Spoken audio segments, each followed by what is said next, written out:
अस्सलाम वालेकुम नाजरीन मोहतरम, आज की ये वीडियो पाकिस्तान के दिफा के हवाले से बहुत अहमियत की अमल है। चीन और पाकिस्तान जहाँ माशी और इक़्तिसादी मैदान में मुख्तलिफ मुआहदे करते जा रहे हैं, वहाँ दिफाई और हिकमत अमली नौयत के मुआहदों में एक अहम पेशरफ्त हुई है। चीन पाकिस्तान को जहाँ रवायती शेल फायर करने के साथ साथ एटमी गोला दागने वाली तोपें फराम करने वाला है, जिनमें SH-15 सेल्फ प्रोपेल्ड होविज़र नामी ये तोपें जो कि जदीद तरीन तोपें हैं और 2018 से 2019 तक चीन ने इसे अपनी फ़ौज में शामिल कर लिया था और अब इसे पाकिस्तान के हवाले करने की तैयारी की जा रही है। इन SH-15 तोपों की अहमियत और इनकी अफदियत और इनकी काबिलियत के बारे में आपको इस वीडियो में ज़रूर बताएंगे,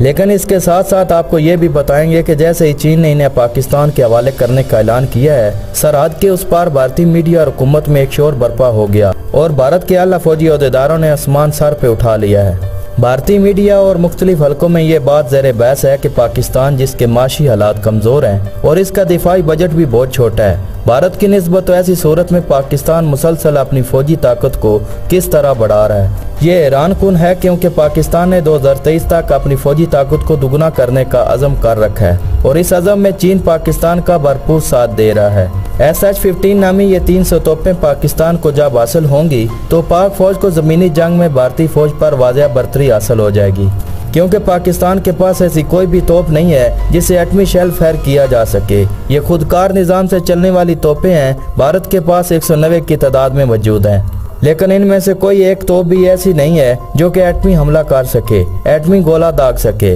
जबकि पाकिस्तान के पास खुदकार निज़ाम से चलने वाली इन तोपों की तादाद 66 थी। लेकिन अब इन 300 तोपों के आने के बाद ये तादाद 366 हो जाएगी कि जिसमें एटमी गोला फायर करने वाली तोपों की तादाद 300 होगी। नाज़रीन मोहतरम, SH-15 सेल्फ प्रोपेल्ड होविज़र ये एक ऐसी खतरनाक और खुदकार निज़ाम से चलने वाली तोप है कि जिसको फ्रांस और रूस जैसी बेहतरीन मुल्कों की फ़ौजें भी इस्तेमाल कर रही हैं और ज़मीनी जंग में इनका एक कारआमद और बेहतरीन हथियार है। अब इस खतरनाक SH-15 के बारे में भी जान लीजिए कि इस तोप का वजन 22 टन है, जिसके साथ 4 से 5 अफराद का हमला होता है, जो कि MM-155 का रवायती और एटमी शेल फायर करने की सलाहियत रखती है और इसके शेल की फायर करने की रेंज 55 किलोमीटर है। याद रहे, नेटो फोर्स के इस्तेमाल में मौजूद MM-155 की जितनी भी तोपें हैं और इस किस्म के खुदकार तोपें मौजूद हैं, इनके तमाम तर शेल इस तोप के जरिए इस्तेमाल किए जा सकते हैं। इन तोपों का कमाल ये है कि ये 1 मिनट में 6 राउंड फायर करती है। याद रहे, दुनिया में खतरनाक तोपें इस नौयत की और इस टेक्नोलॉजी पर बनी हैं। इसमें फ्रांस किजर जबकि रूस की क्रॉसनोब्ड भी 25 किलोमीटर तक गोले को फायर करती है, लेकिन SH-15 55 किलोमीटर तक अपने शेल को फायर करती है,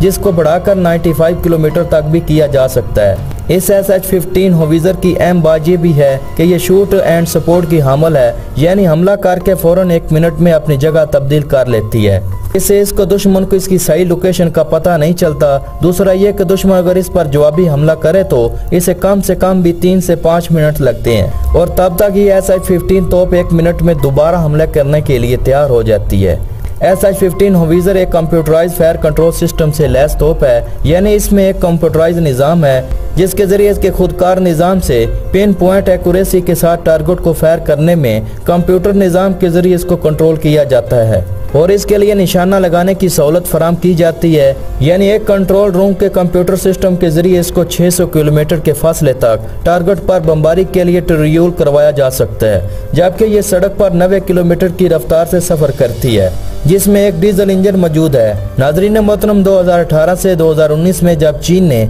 अपनी फौज में इसको शामिल किया, तब पाकिस्तान ने आर्मी के ऑफिशियल एक ग्रुप चीन भेजा जो कि इस तोप का मुआयना करने और इसकी रिपोर्ट पेश करने के लिए वहां पर मौजूद था। इब्तदाई तौर पर पाकिस्तान 30 की तादाद में इन तोपों को खरीदना चाहता था, लेकिन जब मैरीन की टीम ने इस SH-15 होविज़र नामी तोप के बारे में अपनी रिपोर्ट पेश की तो इसने इन तोपों की हैरान कुन कारकर्दगी और तबाह कुन खसूसियात के बारे में वजारत दिफा को आगाह किया, जिसके पाकिस्तान ने इसको 300 की तादाद में खरीदने का फैसला किया। शुरुआत में पाकिस्तान ने फैसला किया कि पाकिस्तान 100 तोपें चीन से लेगा, जबकि बाकी पाकिस्तान खुद तैयार करेगा, लेकिन 2 बड़ी वजूहात की बिना पर अब पाकिस्तान इसको ज्यादातर चीन से ही मंगवाएगा और बहुत कम तादाद में खुद इसको तैयार करेगा, जिनमें से एक बड़ी वजह तो ये है कि पाकिस्तान अपने दिफाई बजट का एक बड़ा हिस्सा JF-70 ब्लॉक 3 पर खर्च कर रहा है और इसे 20 से 25 की तादाद में सालाना बनाने का अज़म कर चुका है। दूसरा ये कि पाकिस्तान जल्दी से जल्दी और हंगामी बुनियादों पर इन्हें हासिल करना चाहता था। इसलिए अगर पाकिस्तान इन्हें खुद बनाए तो इसमें बहुत ज्यादा वक्त लगेगा और पाकिस्तान अब वक्त जाया किए बगैर अपनी फौज की ताकत को जनूबी एशिया में बदलते हुए हालात के पेश नजर बढ़ाना चाहता है। इस अमल में भारतीय फौज की तरफ से और हुकूमत की तरफ से मुसलसल परेशानी जाहिर की जा रही है कि आखिरकार पाकिस्तानी आखिर 2023 तक अपनी इस महदूद बजट के साथ अपनी फौज की ताकत को कैसे 2 गुना करेगा।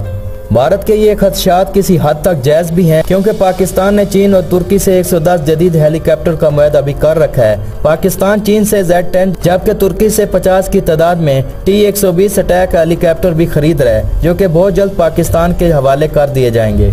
इसके अलावा पाकिस्तान मिसाइल सिस्टम में तैमूर और टीपू नामी मिसाइलों पर भी काम कर रहा है, जिसकी रेंज 5500 से 10,000 किलोमीटर की तवक्को की जा रही है और ये बैनुल बरआज़मी होंगे, यानी ICBM मिसाइल रखने वाले मुमालिक में पाकिस्तान का भी नाम आ जाएगा। याद रहे कि 2002 तक पाकिस्तानी मिसाइल टेक्नोलॉजी भारत को मुकम्मल तौर पर अपनी रेंज में ले चुकी थी, लेकिन अब अबाबील मिसाइल आने के बाद पाकिस्तान की रेंज बहुत दूर तक फैल चुकी है और टीपू और तैमूर मिसाइलों की बैनुल बरआज़मी मिसाइलों के तौर पर अपनी फौज के साथों में शामिल करना पाकिस्तान की ताकत को बहुत ज्यादा आगे ले जाएगा।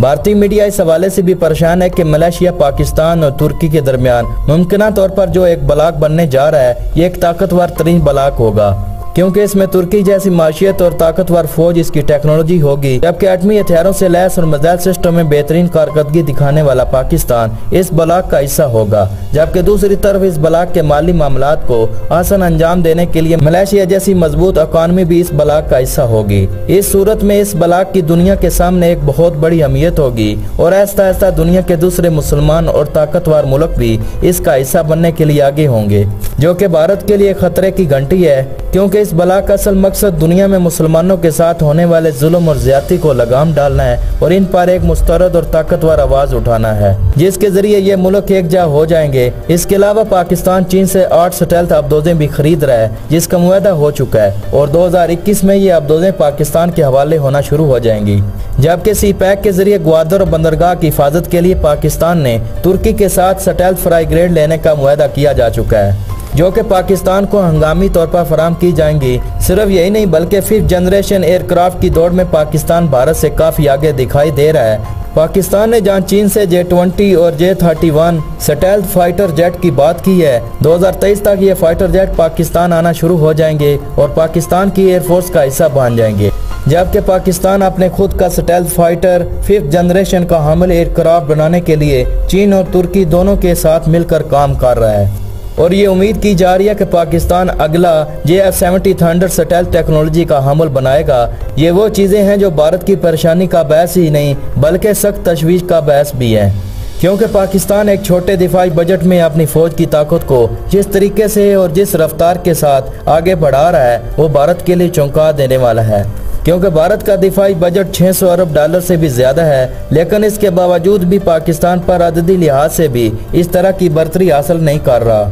जिस तरह की वो कोशिश कर रहा है। लेकिन पाकिस्तान एक महदूद दिफाई बजट के बावजूद भी अपनी फौज को जदीद हथियारों से बड़ी तेजी के साथ लैस करता रहेगा। तो दोस्तों यही थी मेरी आज की वीडियो। उम्मीद करता हूँ आप लोगों को ये मेरी वीडियो अच्छी लगी होगी। तो मेरी आप लोगों से दरख्वास्त है कि मेरे इस चैनल को लाइक, शेयर और सब्सक्राइब करें और साथ ही बेल आइकन को दबा दें ताकि हर नई आने वाली वीडियो का नोटिफिकेशन आप तक पहुँचता रहे। तब तक इजाज़त दीजिएगा। अल्लाह नेगबान।